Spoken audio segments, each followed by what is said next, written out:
जिस वक्त देश नए साल के जश्न में डूबा हुआ था, उसी वक्त दिल्ली के एक इलाके में दहला देने वाली गुनाह हो चुका था। न्यू ईयर के जश्न में 5 रईस ज्यादा धुत थे।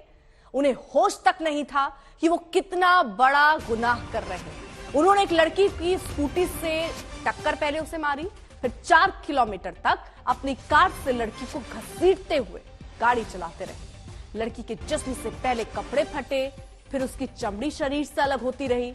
लड़के नहीं रुके, आखिरकार घिसटती लड़की ने दम तोड़ दिया। बीच सड़क पर बेजान बगैर कपड़ों के लड़की पड़ी रही और रईसजादे उसे मरा छोड़कर भाग गए।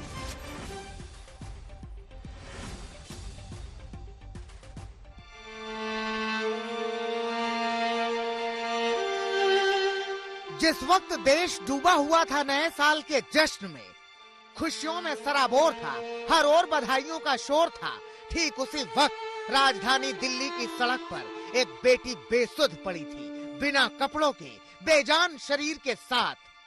सुनकर सन्न रह जाएंगे आप कि 5 रईसजादों ने एक बेटी को घसीटकर मार डाला। यह इतनी भयानक तस्वीर है कि इसका एक भी हिस्सा हम आपको नहीं दिखा सकते। दिल्ली के सुल्तानपुर में कंझावला इलाके में नए साल के जोश में होश खोकर कार सवार युवकों ने इस लड़की की स्कूटी को टक्कर मारी। कार के साथ लड़की को करीब 4 किलोमीटर तक घसीटा।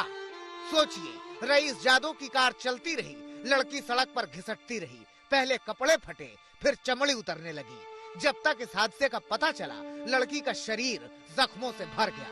सड़क पर घिसट घिसट कर पूरा शरीर छिल चुका था। लड़की बेजान हो चुकी थी, सांसें खत्म हो चुकी थी। इंटरोगेट किया गया तो ये पता चला कि सुल्तानपुरी के इलाके में उस कार का एक स्कूटी के साथ एक्सीडेंट हुआ था, जिसमें विक्टिम जो 20 वर्षीय महिला है वो कार के साथ ही ड्रैग हो गई थी और बाद में जब उन्होंने रियलाइज किया तब सड़क पे ये फिर अमृत अवस्था में मिली थी। अजीब हाल है, कैसे कोई यकीन करे कि देश की राजधानी में बेटियां सुरक्षित हैं। 5 रईसजादों के सुरूर ने जिंदगी खत्म कर दी उसकी। फैटल एक्सीडेंट है और इसमें जो बहुत ही दुखद बात है वो ये है कि विक्टिम को कार के साथ ड्रैग किया गया और शरीर को काफी नुकसान हुआ, पूरी तरह से लहूलुहान और क्षत विक्षत हो गए हैं। उधर पुलिस इस केस में रेप की बात को गलत बता रही है। आरोपियों से पूछताछ कर पूरी घटना का पता लगा रही है।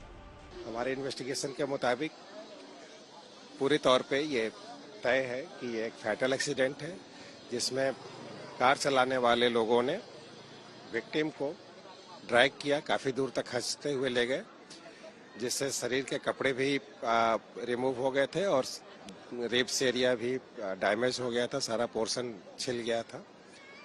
और 5 लड़के जो इस कार में बैठे थे उनको हमने अप्रीहेंड कर लिया है। प्रॉपर सेक्शंस में उनके खिलाफ केस दर्ज करके हम आगे इन्वेस्टिगेशन कर रहे हैं। दिल दहला देने वाले इस हादसे के बाद दिल्ली महिला आयोग की अध्यक्ष स्वाति मालीवाल ने ट्वीट किया, मामले को लेकर दिल्ली पुलिस को समन किया। हमने समन्स इशू करे हैं दिल्ली पुलिस को, क्योंकि सबसे पहले तो वो ये हमें आकर एक्सप्लेन करें कि क्या हुआ और लड़की को इंसाफ कैसे दिलाया जाएगा। दूसरी बात मैं ये जानना चाहती हूँ कि न्यू ईयर्स ईव पर दिल्ली पुलिस की दिल्ली में क्या सुरक्षा व्यवस्था है कि लड़की को इतने किलोमीटर तक घसीट कर लेकर जाया जाता है। समन होते रहते हैं, आयोग बनते रहते हैं, टीमें बनाई जाती रहती हैं, सब कुछ अपने समय के हिसाब से होता रहता है, सिवाय इस चीज के कि बेटियां सुरक्षित रहें, वो बेखौफ होकर टहलें दिल्ली की सड़कों पर, उनके कदम न कांपें। मगर अफसोस कि ऐसा नहीं है। अरविंद ओझा, दिल्ली आज तक। अरविंद ओझा इस वक्त हमारे साथ हमारे सहयोगी जुड़ चुके हैं। अरविंद, क्योंकि नए साल का दिन था, मौका था, सुरक्षा कड़ी होनी चाहिए, क्या कोई कार्रवाई इस लिहाज से भी हुई कि कहां चूक रह गई जिसकी वजह से एक लड़की जिसने अपनी जान गंवा दी अब हमारे बीच नहीं है, वो किसकी जिम्मेदारी बनती है? देखिए, पहले तो मैं साफ कर दूं, आपने सुना होगा डीसीपी आउटर हरेंद्र सिंह को, उनका कहना है कि ये पूरी तरह से फैटल का इंसिडेंट है, यानी ये एक दुर्घटना है। लेकिन इसमें जो ये दुर्घटना बहुत खतरनाक है, क्योंकि इसमें 4 किलोमीटर दूर तक लड़की घसीटती हुई गई है। अब जब स्वाति मालीवाल ने बाकायदा दिल्ली पुलिस को नोटिस भेजा है, तो दिल्ली पुलिस के अधिकारी ये कह रहे हैं, चूंकि लड़की जो कार है उसके अंदर की तरफ वो फंस गई थी और वो घसीटते हुए गई थी, इसीलिए किसी पुलिसकर्मी को दिखाई नहीं दिया। तो ये दलील अभी समझ के बाहर है, लेकिन दिल्ली पुलिस इसे पूरी तरह से एक दुर्घटना बता रही है। इसमें 279 आईपीसी यानी फैटल एक्सीडेंट और 304 ए यानी लापरवाही से गाड़ी चलाने का मामला दर्ज किया गया है। 5 जो आरोपी है उनको गिरफ्तार कर लिया गया है, उनका मेडिकल एग्जामिनेशन कराया जा रहा है जिससे पुष्टि हो सके कि उन्होंने ड्रिंक किया था या नहीं किया था, क्या ये ड्रंक एंड ड्राइव का मामला है। लेकिन जाहिर सी बात है बेहद दर्दनाक ये हादसा है, क्योंकि इन 5 लोगों को जिनको गिरफ्तार किया गया, इनसे पूछताछ हुई, पूछताछ में कुछ पता चला क्या इस लड़की के साथ छेड़छाड़ करने की उन्होंने कोशिश की थी जिसके दरमियान इस तरीके का हादसा हुआ, या उनको पता ही नहीं चला कि लड़की कब कार के साथ घसीटती चली गई? नहीं, देखिए जो आरोपी है उन्होंने अभी शुरुआती तफ्तीश में तो यही कहा कि इस बात की जानकारी नहीं है, लेकिन पुलिस का कहना है कि ऐसा लगता है कि आरोपी झूठ बोल रहे हैं, क्योंकि ऐसा मुमकिन नहीं है कि अगर कार के नीचे कोई फंस जाए तो जो कार ड्राइवर है उनको इस बारे में जानकारी नहीं होगी। शायद इस वजह से 304 ए की धारा वो लगाई गई है। मेडिकल एग्जामिनेशन कराया गया है, अभी उसकी रिपोर्ट आनी अभी बाकी है। दिल्ली पुलिस का कहना है कि पूरी तरह से फैटल का इंसिडेंट है, लेकिन जो क्राइम सीन पर जिस तरह से लड़की की हालत छत बिछत थी, कपड़े पूरी तरह से फट गए थे।